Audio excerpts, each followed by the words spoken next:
I swear that morning felt too calm for trouble, the kind of quiet where even the sun seems unsure if it should clock in.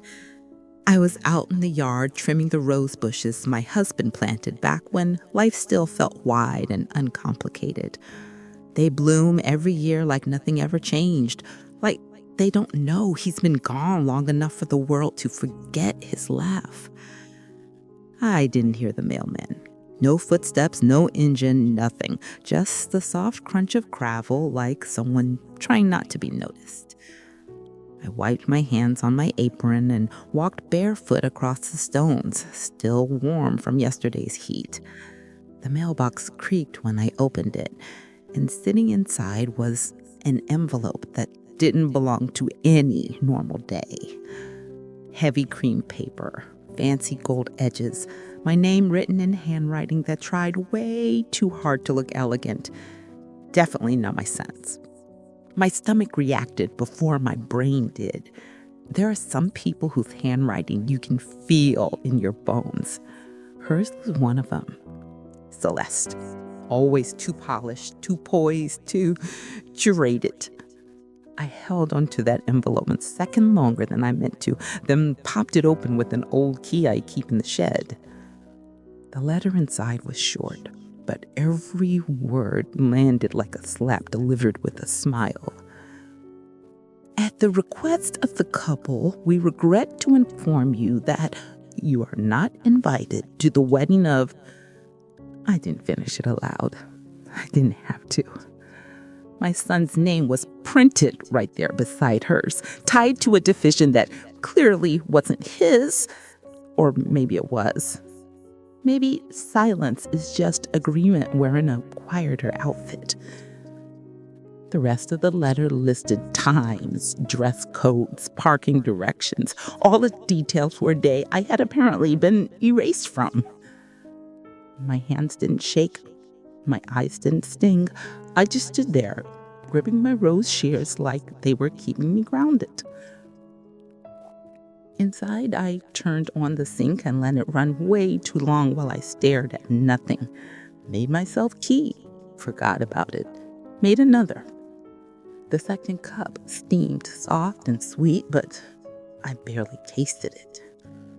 I sat by the window where sunlight stretched across the old garden. It's the same place Jordan used to bury toy dinosaurs and Nina built fairy kingdoms with broken flower pots.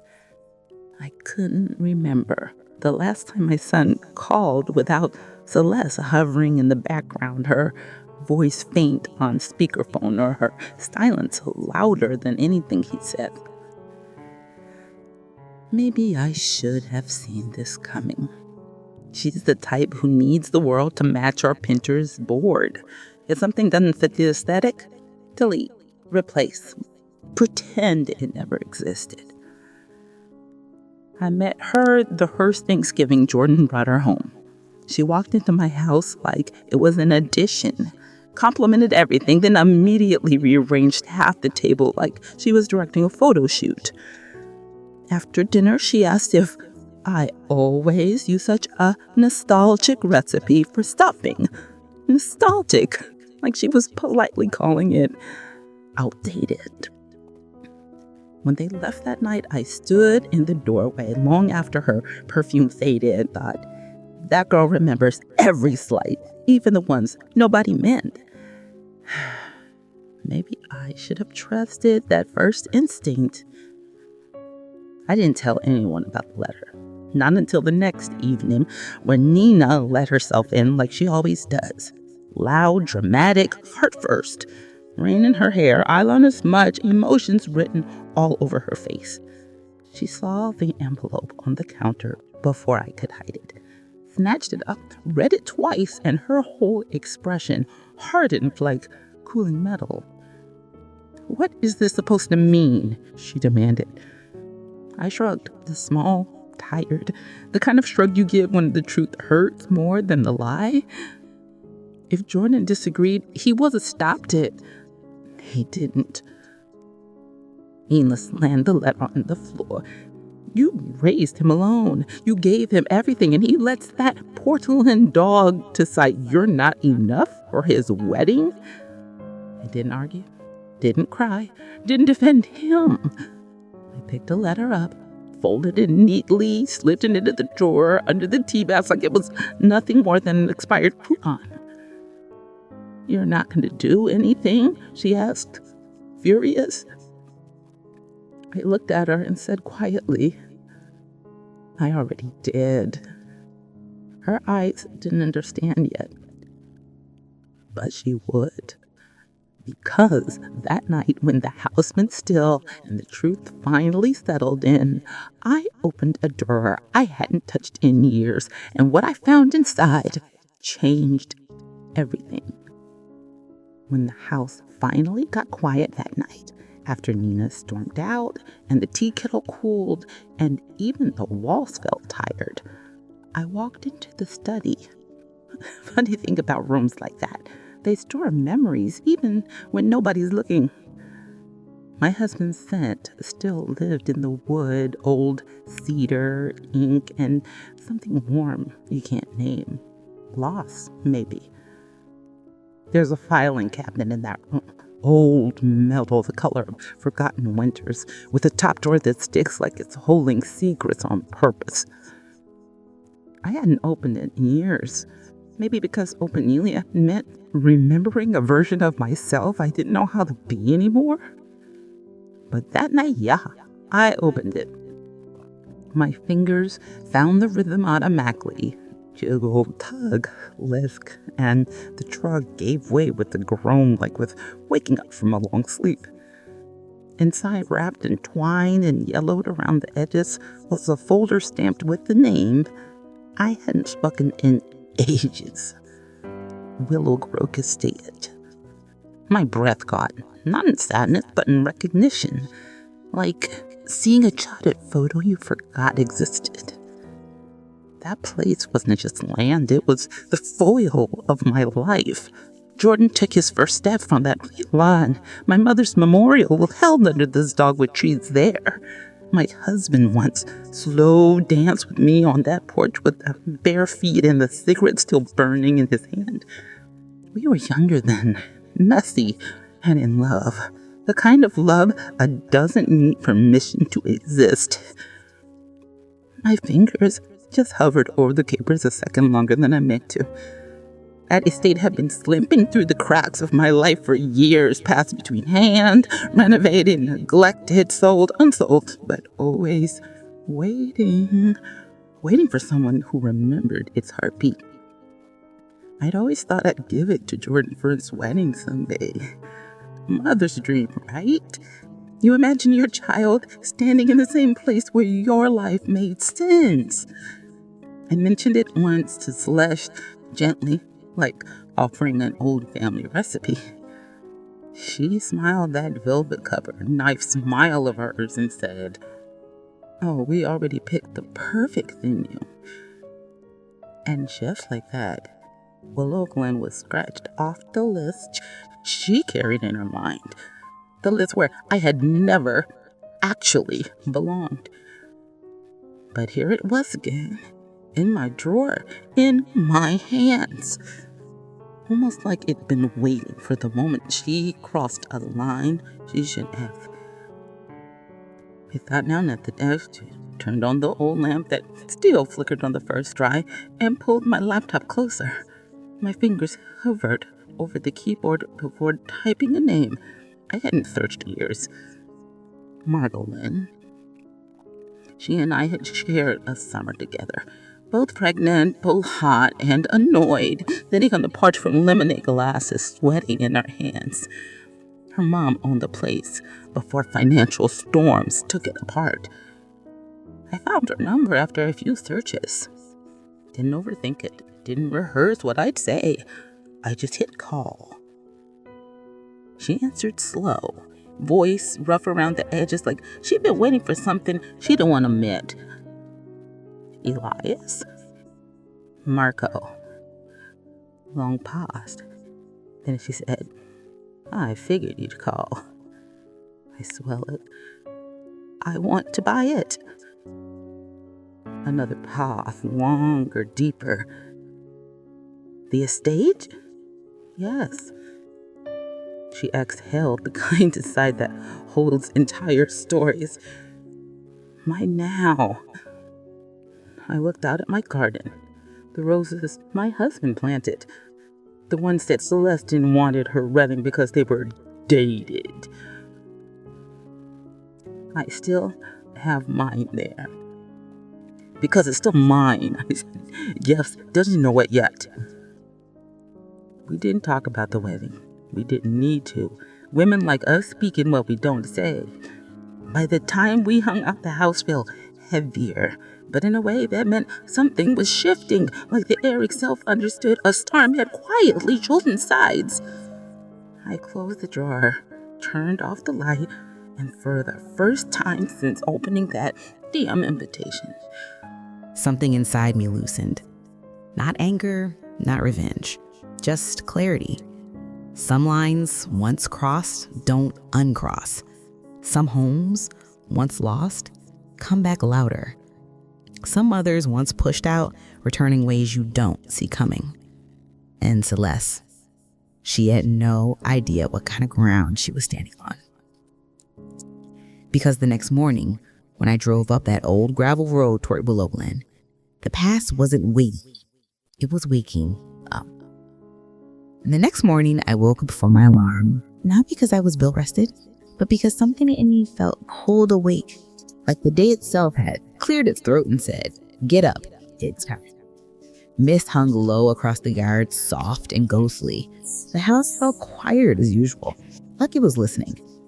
I made coffee I barely tasted, grabbed my keys, and headed toward the driveway.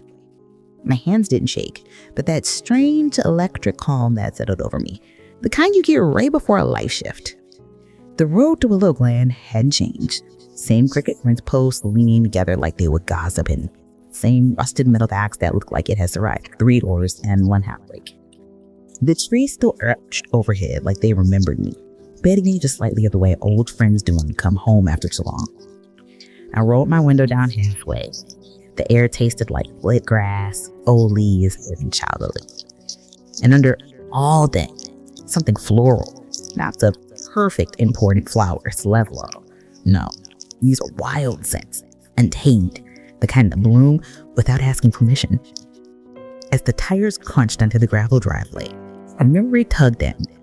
Sitting under the big sycamore tree, baby Jordan asleep on the chest, sunlight filled inner branches like warm honey. Back when I was looking for it, and loved it made a silent machine. The house appeared slowly through the mist, tall, wrapped in ivy, proud, and the way the places are when they survive every version of the people who live in them. Peak-shaped in corners, porch a little staggy, windows tiered, but it's still beautiful. Real beauty, not curated, not filtered. I parked under the same sycamore tree in Stella. The air was thick with history. My history. Our history. Every broken thing inside me seemed to line up with the cracks in the porch steps. Then the front door opened. Margot stood there, like she'd known exactly what minute I. You're right. No smile, no shock. Just that long, steady gaze of someone who reads people like weather. "You cut your hair," she said. I did too, I replied. For a moment, neither of us moved. Then she stepped back and said, "Come in."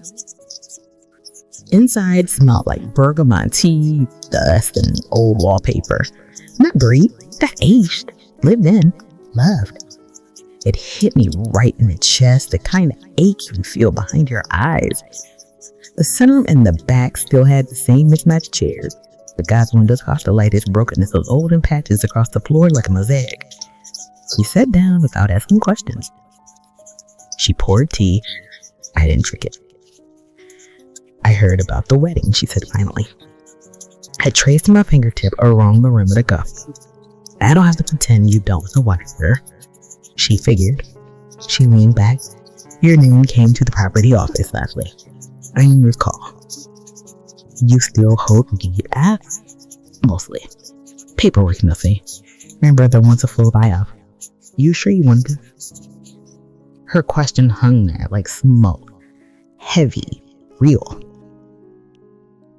I am not here for revenge, I said. Marco gave me that look. The current old world would reserve for the lies they understand too well. But you're here, she said quietly. And that wasn't enough truth for both of us. We moved out to the porch. The wood creaked and its familiar song of us set on me. I'd swear the house recognized me. Even the breeze shifted like it was first. We made it back. 2 deer wandered across the far lawn unbothered. The universe half the way up the rain signs like you're halfway between regret and persistence. I miss your husband, Marco said suddenly. I am you too, I whispered. She used to fix his things, stopping and I asked. Now they was bait. I said softly. You go outside, the light is surround beam at the back of the channel still sticks. Marco smiled, the first Leo linen. I knew you'd come back here eventually. I didn't think I'd need to. We sat in silence for a bit, the kind that isn't usward, just had me with things nobody says out loud anymore. Finally, she stood, widened eyes, and returned with a thick dial. She placed it in front of me. You can sign today. We can backdate it if you want. My pen hood hovered over the line. My name looked strange next to the estates. Before I could write, I heard a voice I hadn't expected. Clipped, sharp, controlling. I said I wanted soft blue accents and not white. So then she came around the corner of the chapel, sunglasses pushed into her hair like a crown, planner teasing behind her. She pointed to the real suspicious like we personally offended her. These community code, they're how did it. I didn't move, didn't breathe. She was senseless away completely unaware she was standing on where God no longer belonged to her wedding. She kept walking, giving orders, like she wrote wisdom nature. I finally exhaled. She had absolutely no idea. She woke done to be easily challenged, one who had been over her soft Betty sitting to speak after her wounded heart spoke number. From the upstairs window of Little Glen, the world looked small and almost harmless. Most of the day, the dusty windows is curtain stained as breath, and sunlight leaked through in strips like little golden ribs holding the room together. I'd forgotten how quiet the second floor could be. Quiet enough to hear your own heartbeat and the lies you've been living with. I spent most of the day up there, hiding behind those faded curtains, just watching. Below, the wedding rehearsal had begun, Celeste's version of a royal production. She was all movement and orders and clip size. Someone had given her a microphone they definitely shouldn't have. I swear the girl was born with a clipboard in her hand. She had on this tight white rehearsal dress that looked more like engagement photo chic than I'm about to marry someone. Her voice carried across the courtyard like a whistle through glass. Chairs and go toward the light, not the altar. We need symmetry, people. Symmetry. The wedding planner nodded so hard I thought her head might fall off. From my perch, I could see something else. Fear. Not hers, the staff's.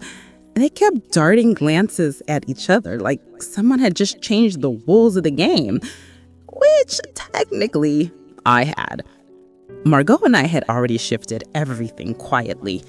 Contract transfers, payroll rerouting, vendor access rechecked, the kind of power moves nobody notices until the crown disappears beneath their feet. And Celeste? Yeah, she was still dancing on our rug. I was already pulling. Jordan showed up late. Not surprising. He looked like he jogged there. Hair damp, shirt wrinkled, the kind of meth a tired heart makes. He kissed Celeste somewhere near her cheek, but she barely acknowledged him, just shoved a schedule into his hands. You need to stay close to your groomsmen for timing, and your bows are too short. You need to rewrite them. He blinked. I thought they were supposed to be honest.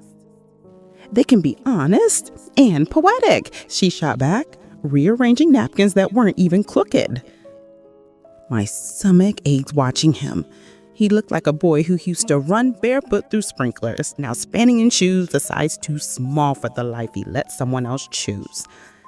Her best friend, Hen, full name Henrietta Hanvis, lingered behind them, sipping something pale out of a tall glass, observing, steadying, quiet, but sharp. I remembered shaking her hand once at a dinner. Firm grip, honest eyes, the opposite of Celeste in every way. Back then, I thought maybe she could pull Celeste back to Earth if she drifted too far. But watching her now, I could tell even Hen wasn't sure what planet Celeste was orbiting. As the rehearsal dragged on, some poor staff member dared to suggest maybe the petals should stay blush, not ivory. Celeste tilted her head, that dangerous tilt, the one she used when she wanted to pretend she wasn't threatening someone. She said sweetly, "Blush reads cheap." From upstairs, I saw the exact moment that Planner's soul left her body. Later, when the courtyard emptied, I came down quietly, took the long way through the garden, the wild part, the part Celeste said needed to be cleaned up. Funny thing is, wild things survive storms curated gardens can't. Inside the chapel, the air felt thick. The room still held the shape of people who had just left, like invisible ghosts of their steps. I brushed my fingers along the pews, one by one. Each one was a heartbeat, a memory. My husband had sanded those pews himself. I remember the sawdust sticking to his arms, his laugh echoing in this very room. I paused at the stained glass window. Light poured through it like a bruise blooming in slow motion. This was the place she didn't want me in. This was the place she thought she could conquer with candles and ported flowers. I lit a candle beneath the altar, not to praise, but to prove I still belonged in this story. Later that night, Margot and I sat on the porch sipping wine, the kind that stains your lips and memories at the same time. She watched the rehearsal cars leaving. Celeste is sure of herself, Margot said. She thinks that makes her safe. Are you going to let her find out otherwise? No. I'm going to let her find out she's never been seen at all. The stars came out slow, like they were eavesdropping. Inside my phone was a message from Jordan. Rehearsal went fine. Hope you're doing okay. Love you. No mention of the letter. No apology. No truth. Just that same watered down politeness he used when he didn't want to touch reality. I didn't answer. I set the phone face down and lay awake until morning. Not angry, just ready. Because by the time dawn rode in, the wedding wasn't the only thing coming undone. The next morning broke in that strange wash that way that only happens before something big collapses. The sky looked like it hadn't decided what mood it was in. Pale, stretched, heavy in the corners like it was holding rain but hadn't made its mind yet. I was slicing an apple in the kitchen when the side door slammed open so hard the whole frame rattled. No knock, no hello, nothing, just pure storm energy. Never. She came in dripping rainwater, eyeliner halfway down her face, ponytail folding apart like she had fought the weather and lost. Her boots left little puddles across my kitchen tiles. She saw the envelope sitting on the counter, the one with my handwriting. Her eyes narrowed like a cat's body movement. She picked it up slowly, like it might explode. You read him a letter?" she asked. I did. She exhaled so hard, it came out like frustration, wrapped in heartbreak. She tossed her keys on the table, paced once, twice. "You don't owe him that," she snapped. "After what he let her do to you, Mom? No. You can't keep letting people treat you like an optional character in your own dance story." I could slice the apple through. Thin little crescents, the plate filling out like nothing around me was falling apart. "It's not about owing," I said quietly. "It's about dignity. And the fact that he left that woman and cut me out of his wedding like I'm an inconvenience." Then I stopped, pacing, laying her palms on the counter. "She treats you like you're an ex-wife, not his mother." I didn't argue, but the knife paused in the air.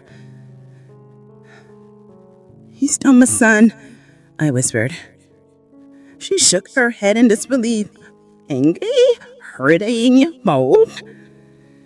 "Yeah, well, he's acting like someone else's." Silence wrapped around her. The heavy kind. The kind that sits on your chest. The letter in between us felt like a third person. Finally, I folded it slowly, slid it into a second envelope, and handed it to her. "Give this to him," I said. And then I held it carefully. "What's in it?" Nothing she'd understand. She didn't ask again. She just nodded, fierce and loyal in that way only daughters can be when they see their mother bleeding quietly. That afternoon, Kyle settled low over the estate, casting everything in a soft gray that made the roses like sharper, the hedges more serious, the whole property like it was bracing itself for something. From the upstairs window, I watched the wedding setup continue despite the weather. Chairs lined up, and rigid rows, fairy lights zigzagged across the hedges, and pointed flowers everywhere. Dramatic and excessive. Exactly Celeste's style. Everything looked perfect. And brittle. Celeste stood in the center of all of it, like a CEO of chaos, clipboard in her hand, hair curled too tightly, voice sharp enough to slice a lemon onto. She said, "I need to cut 10 more guests. Jordan says we're at capacity." The wedding planner blinked. "But the RSVP." I said, "I'll handle it." She scrolled through her phone like she was deleting people from existence into her plaything as list. I'd forgotten how quiet the second floor could be. Quiet enough to hear your own heartbeat and the lies you'd been living with. I spent most of the day up there, hiding behind those faded curtains, just watching. Below, the wedding rehearsal had begun, Celeste's version of a royal production. She was all movement and orders and clipped sighs. Someone had given her a microphone they definitely shouldn't have. I swear that girl was born with a clipboard in her hand. She had on this tight white rehearsal dress that looked more like engagement photo chic than I'm about to marry someone. Her voice carried across the courtyard like a whistle through glass. "Chairs angled toward the light, not the altar. We need symmetry, people. Symmetry." The wedding planner nodded so hard I thought her head might fall off. From my perch, I could see something else. Fear. Not hers. The staff's. They kept darting glances at each other like someone had just changed the rules of the game. Which, technically, I had. Marco and I had already shifted everything quietly. Contract transfers, payroll rerouting, vendor access rechecked. The kind of power moves nobody notices until the ground disappears beneath their feet. And Celeste, yeah, she was still dancing on a rug I was already pulling. Jordan showed up late. Not surprising. He looked like he jogged there, hair damp, shirt wrinkled, the kind of mess a tired heart makes. He kissed Celeste somewhere near her cheek, but she barely acknowledged him, just shoved his schedule into his hands. You need to stay close to your groomsmen for timing. And your vows are too short. You need to rewrite them. He blinked. I thought they were supposed to be honest. They can be honest and poetic thoughts, she shot back, rearranging napkins that weren't even crooked. My stomach hurt watching him. He looked like a boy who used to run barefoot through sprinklers, now standing in shoes a size too small for the life he left someone else choose. Her best friend Hen, full name Henrietta Henbass, lingered behind them, sipping something kale out of a tall glass, observing, studying. Quiet, but sharp. I remember shaking her hand once at a dinner. Firm drip, honest eyes. The opposite of Celeste in every way. Back then, I thought maybe she could pull Celeste back to earth if she drifted too far. But watching her now, I could tell even Hen wasn't sure what planet Celeste was orbiting. As the rehearsal dragged on, some poor staff member dared to suggest maybe the paddle should stay blush, not ivory. Celeste tilted her head, that dangerous tilt, the one she used when she wanted to pretend she wasn't threatening someone. Blush, she said sweetly, reads cheap. From upstairs, I saw the exact moment that planner's soul left her body. Later, when the courtyard emptied, I came down quietly. Took them long way through the garden. The wild park, the park Celeste needed to be cleaned up. Funny thing is, wild things survive storms, curated gardens can't. Inside the chapel, the air felt thick. Their noon still held the shape of people who just left, like invisible ghosts of their steps. I pressed my fingers along the pews one by one. Each one was a heartbeat, a memory. My husband had sanded those pews himself. I remembered the sawdust sticking to his arms. There's a lot echoing in this very room. I paused at the thin glass window. Light poured through it like a bruise, blooming in slow motion. This was the place she didn't want me in. This was the place she thought she could conquer with candles and imported flowers. I lit a candle beneath the altar, not to pray, but to prove I still belonged in this story. Later that night, Margaret and I sat on the porch, sipping wine, the kind that stains your lips and memories at the same time. She watched the rehearsal cars leaving. Celeste is sure of herself, Marco said. She thinks that makes her safe. You're going to let her find out otherwise? No, I said. I'm going to let her find out she's never been seen at all. The stars came out slow, like they were eavesdropping. Inside, my phone buzzed. A message from Jordan. Rehearsal went fine. Hope you're doing okay. Love you. No mention of the letter, no apology, no truth. Just that same watered-down politeness he used when he didn't want to touch reality. I didn't answer. I set the phone face out and lay awake until morning, not angry, just ready. Because by the time dawn rolled in, the wedding wasn't the only thing coming undone. The next morning, broke in that strange, washed out way that only happens before something big collapses. The sky looked like it hadn't decided what mood it was in, pale stretched, heavy in the corners, like it was holding rain, but hadn't made up its mind yet. I was slicing an apple in the kitchen when the side door slammed open so hard the whole frame rattled. No hello, nothing. Just pure storm energy. Nina. She came in dripping rainwater, eyeliner halfway down her face, poncho flowing apart like she'd fought the weather-in-laws. Her boots let little puddles across my kitchen tiles. She saw the envelope sitting on the counter, the one with my handwriting. Her eyes narrowed like a cat spotting movement. She picked it up slowly, like it might explode. "You wrote him a letter?" she asked, voice low. "I did." She exhaled so hard it came out like frustration wrapped in heartbreak. She tossed her keys on the table, paced once, twice. "You don't owe him that," she snapped.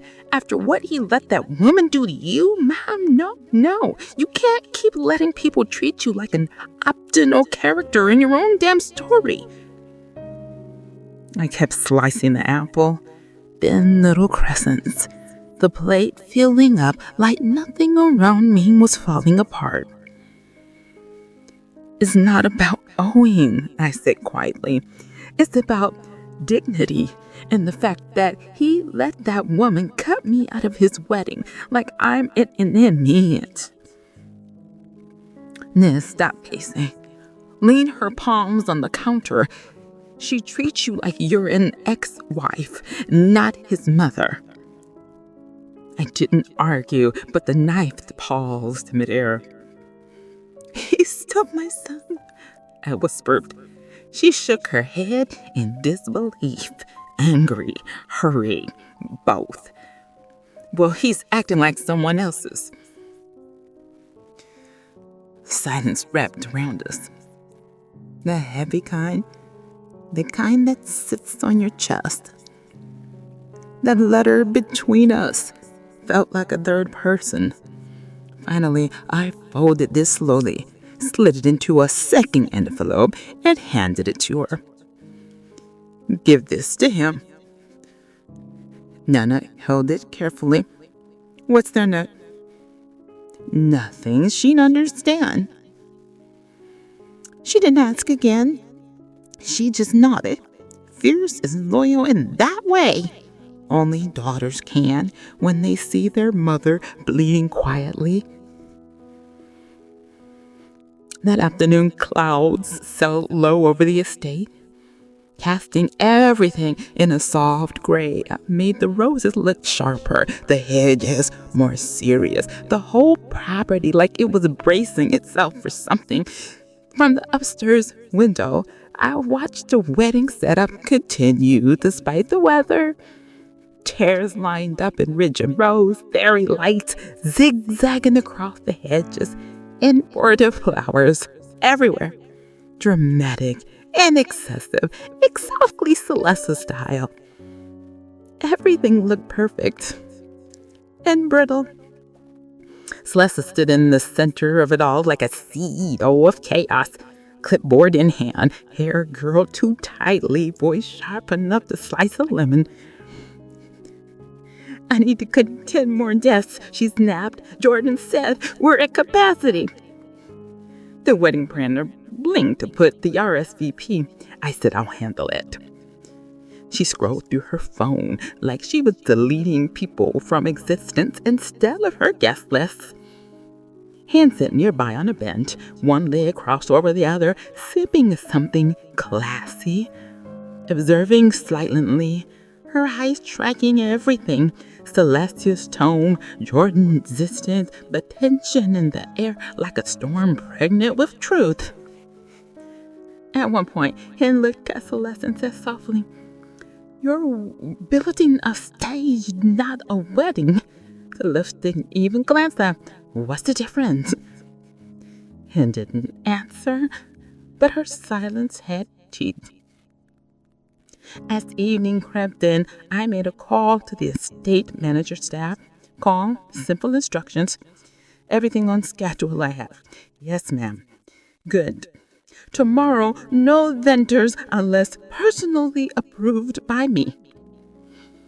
He paused. Even the bride's vendors? Especially the bride's vendors. And one more thing. Move the rose art back to the chapel entrance. The bride asked to remove that. And not anymore. He didn't argue. Smart man. By nightfall, the estate hummed for the kind of quiet that isn't really quiet. The kind filled with anticipation. The wind picked up, rustling the roses like they were whispering secrets to each other. I stood on the back porch, watching fairy lights blink awake one by one.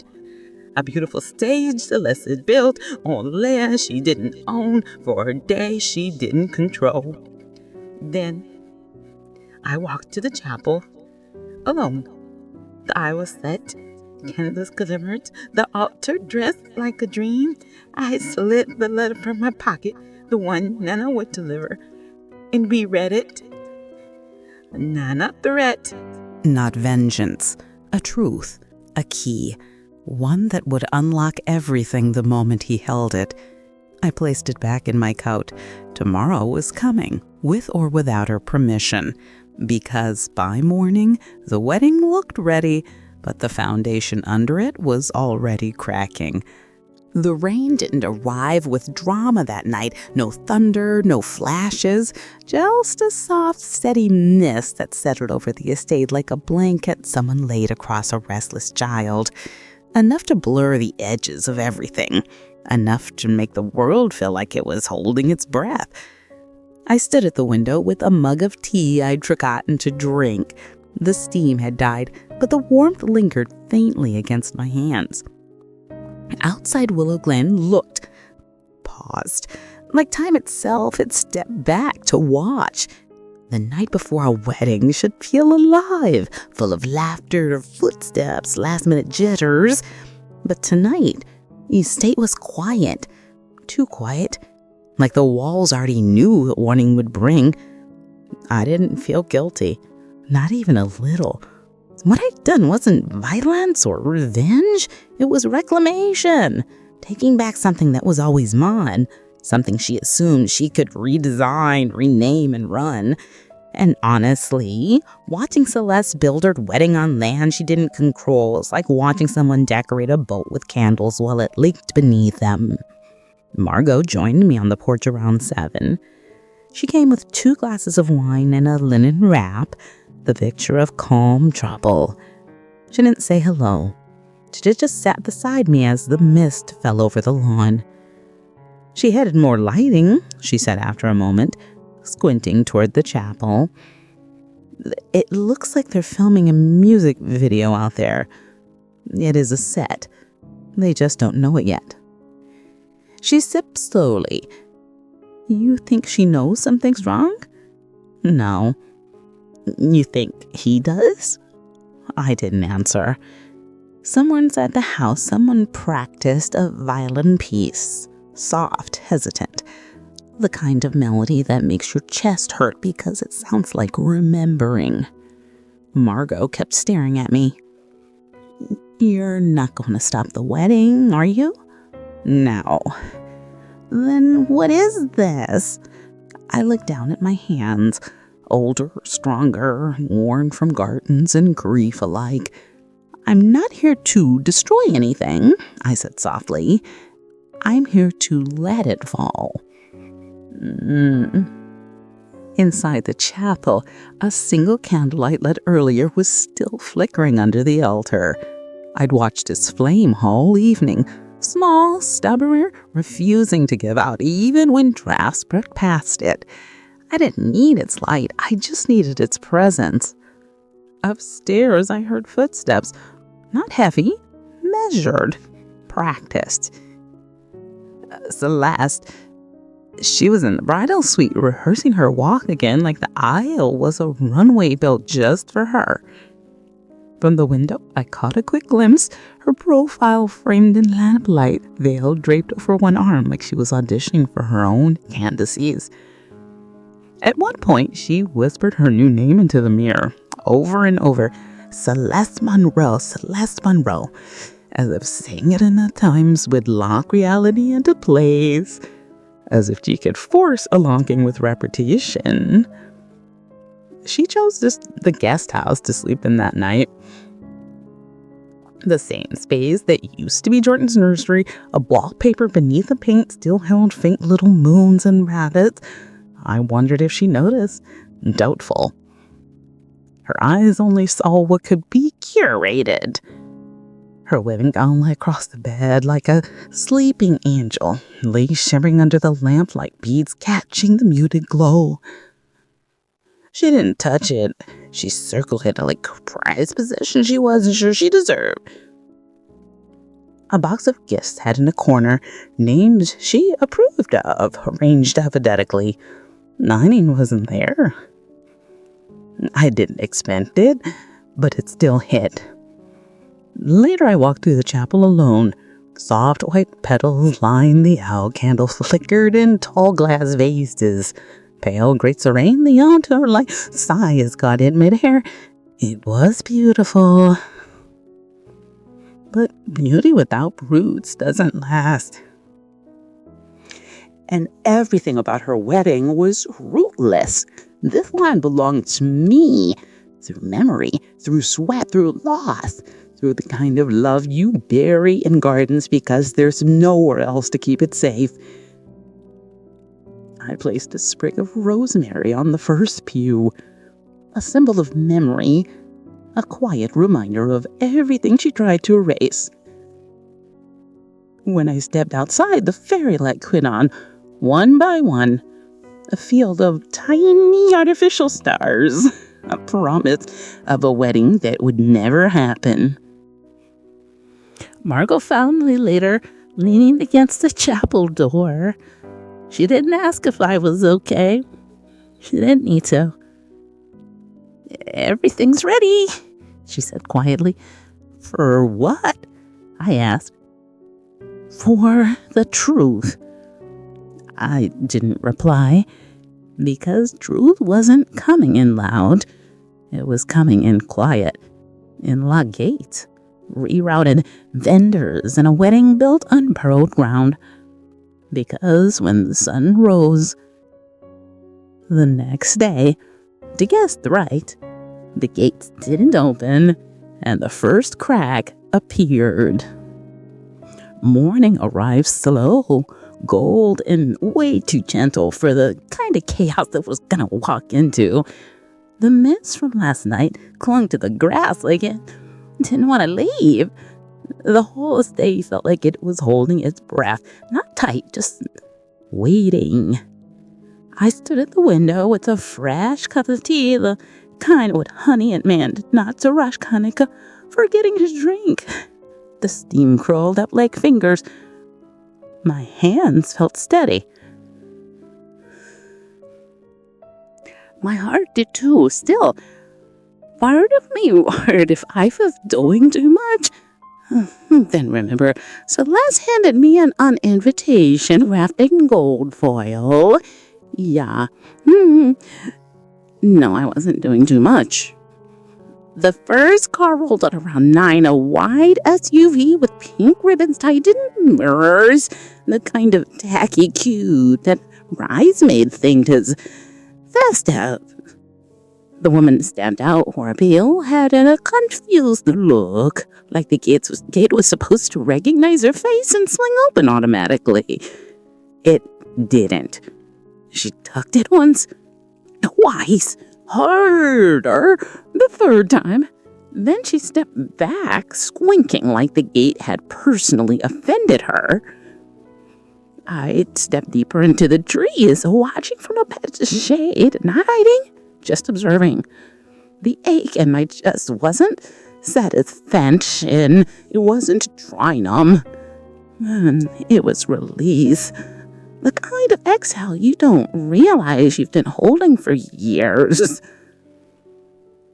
Within 30 minutes, more cars arrived. Guests in their pastel dresses and polished shoes, men adjusting suit jackets, women tearing gift bags, all confused. All stopping at the same gate that refused to budge. The property gift perfect. Chapel decorated.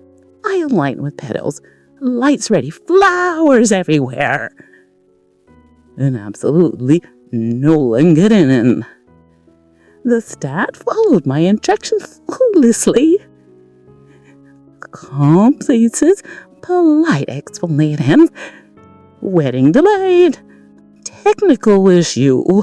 We appreciate your patience. Not a single mention of the truth. The bride didn't have permission to be here. Not anymore.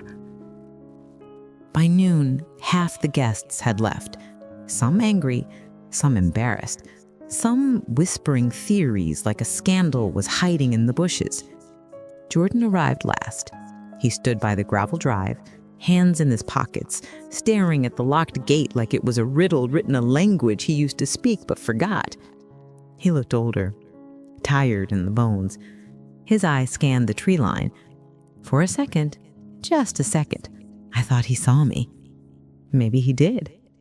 Nina walked up beside him, slow, gentle, not angry this time, not storming, just sad, in that heavy way people get when they've already said everything they could. I gave her the letter, she told him. He nodded once, small, barely visible. She still thinks she was right. She might think that forever, Nina said. He swallowed, staring at the chapel in the distance. Beautiful, decorated, untouched, useless. I thought love was supposed to change people. He whispered. It does, just not always the way we expect. Then he turned, not toward her, toward the trees, toward me. We just stared at each other. No shouting, no tears, just a long, quiet question hanging between us. The one he should have asked months ago. Before he could move, he looked away. Let's go, he said softly. Nada didn't argue. They walked off together, not close, not touching, just parallel lines that used to meet and didn't anymore. I didn't step out. Not yet. When their car disappeared down the road, the estate fell into a silence I hadn't felt in years. Real silence. Not loneliness, not grief. Just stillness. The kind that comes after a storm finally realizes it's done. I stepped from the trees and walked toward the chapel. Petals still perfect, chairs untouched, candles waiting for a ceremony that would never exist. The wedding hadn't been ruined, it had simply been revealed. And beneath all the glitter and curated perfection, there was nothing holding it up. Because when I stepped into that empty chapel, I found something waiting for me. Something I didn't expect, and something that changed everything. The chapel felt different the moment I stepped inside. Not lighter, not heavier, just honest. Like the room had been holding its breath for days and finally let it out the second the last guest drove away. No footsteps, no laughter, no soft chatter, just silence. The real kind that sticks to your skin. The white runner down the aisle gleamed untouched, like it had been laid out for ghosts instead of people. Not a single petal was disturbed, not one candle dripped wax. The place looked so perfect. It hurt. Perfection with no purpose. A wedding with no bride. A ceremony with no promises. I walked forward slowly, feeling the echo of each step bounce off the walls. The air still smelled like hydrangeas and roses, expensive ones, the imported kind, as Celeste insisted on, as if throwing money at flowers could fix anything broken inside her life. My fingertips brushed against the first pew. My husband sanded at wood the year before he got sick. I remember him fuzzing over splinters, smoothing rough spots, humming some old song under his breath. His energy lived in these walls, in this floor, and every creak and whisper the chapel made. That was the thing about real roots. They stay, even when people don't. I walked all the way to the altar and stopped. The candle had lit the night before still burned soft and steady, as if it knew exactly how long it needed to survive. For a second, I closed my eyes and imagined Jordan standing there, younger, brighter. The version of him that used to run barefoot across lawns and bring me dandelions like they were diamonds. Then I opened them again and saw only an empty room. I lowered myself onto the front pew and let the silence wrap around me. Not tight, not suffocating, just acknowledging. Like a hug from a memory you didn't realize you missed. What I felt wasn't victory, wasn't triumph, wasn't even satisfaction. It was closure, the kind that doesn't clap or cheer, the kind that just nods and walks quietly beside you. After a while, I stood and began walking back down the aisle. Each step sounded like a soft punctuation mark at the end of a long sentence I didn't know I'd been writing. At the door, I stopped, turned back, looked one more time at the altar, the petals, the candles, those floral arches, the empty chairs, the perfect silence. The wedding she tried to build, the story she tried to shape, the life she tried to remake using scissors and control. Gone. Gentle as rain, final as a closing book. I stepped down onto the porch, and the sunlight hit me in a way I hadn't felt in years. Warm but not blinding, soft but not weak, a new kind of morning light. The property looked free. As I walked toward the garden path, the roses near the chapel entrance caught my eye. They were in full bloom, defiant and stubborn, their petals edged in pink and cream, the same roses Celeste had called dated. They looked perfect to me. The gravel shifted under my shoes as I headed down the side path, and right there, near the curve of the walkway, something tugged at my attention. A bouquet. Celeste's bouquet, still lying on the gravel. Edges brown, ribbon dragging through the dirt like it gave up halfway toward something important. It looked small, tired, out of place, just like she did at the gate when everything fell apart. I didn't pick it up. Some things aren't meant to be rescued. The sun pushed through the clouds, cracking them open like a reminder. The whole estate lit up slowly, a world returning to itself. For the first time in a long while, I felt my shoulders drop, my jaw unclench, and my breath deepen. The land remembered me, and now, finally, it belonged to itself again. I headed home, gravel crunching beneath me, roses nodding in the breeze like they were agreeing with the universe. But when I reached my back porch, something was waiting.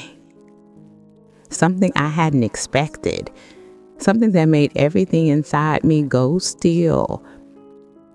Because sitting there on my porch reel, tucked under a smooth stone, was an envelope with handwriting I knew better than my own. The porch felt different the second I stepped onto it, like the air shifted, thickened, trying to warn me before my eyes caught up. The boards creaked under my feet in that familiar old song way. Everything looked the same. Potted herbs, faded welcome mat, wind chimes barely stirring. Except from one thing. Right on the porch rail, held down by a smooth river stone, was an envelope. Not decorative, not gold trimmed, plain, soft cream paper, no name on the front. But I knew the handwriting the second I saw it. Jordan's. My breath caught. Not hard, just a quick sharp snag in my chest. The kind grief makes when hope and fear collide in the same heartbeat. I walked to it slowly, like the thing might spook if I moved too fast. My fingers hovered above it before I actually picked it up. The weight of it felt wrong, heavier than a letter should feel. I sat down on the porch step, the wood warm beneath my legs, and held the envelope for a moment longer than necessary. Part of me was terrified to open it, terrified it would be an apology I didn't want or an explanation that made everything worse. But I slid my thumb under the flap anyway. Inside was a single sheet of paper, folded twice, and something else, something small and flapped. I unfolded the letter first. His handwriting wobbled, messy in places, like he'd started writing fast and had to slow down when emotion caught up to him. Mom, I don't know how to say any of this the right way. Every version I write sounds wrong. I didn't know she uninvited you. I swear I didn't. My chest tightened. I thought the letter we sent out together was enough. I didn't know she wrote another one behind my back. I didn't know she mailed it. I didn't know she erased you. A tremor ran through my fingers, but I kept reading. When I found out, I tried to fix it. I told her you needed to be there. I told her a wedding without you wasn't a wedding I wanted. We fought about it every day. And she said you would ruin the aesthetic. I felt a bitter laugh rise in my throat. I should have walked away then. I didn't. And that's on me. The next sentence hit hard. I loved her, but loving her made me smaller, quieter. Someone who agreed just to keep the peace. Someone who forgot how to stand up for the person who taught him how to walk. My eyes burned. When I got your letter, the one Nina gave me, I read it 5 times before bed, and again in the morning. I paused, let out a breath I didn't know I'd been holding. You didn't blame me.